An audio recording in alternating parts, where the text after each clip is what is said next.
সম্মানিত দর্শক এবং শ্রোতাবৃন্দ, আমি ডক্টর আবুল কাশেম মোহাম্মদ মাহবুবুল্লাহ যশোরী বাংলাদেশি সেবা পার্টির পক্ষ থেকে আপনাদের সকলকে জানাই আসসালামু আলাইকুম রহমতুল্লাহ। আমি আল্লাহ তাআলার শাস্তিকে ভয় করি, আর আল্লাহ তাআলার শাস্তি যখন মৌলবী সমাজ নিজেদের হাতে নেয় তখন ওই মৌলবীদেরকেও ভয় করি। যেমনটি গোয়ালন্দের ঘাটে হয়েছে, সেখানে মরা লাশকে কবর থেকে উঠিয়ে জ্বালিয়ে দেওয়া হয়েছে।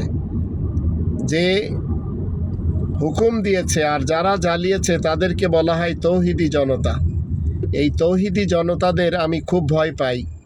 এমনকি হুসাইন মোহাম্মদ সেলিম, যে কিনা হিজবুত তাওহীদ তৈরি করেছে, যেখানে তৌহিদি জনতার হাতে হিজবুত তাওহীদের তাওহীদ বিশ্বাসী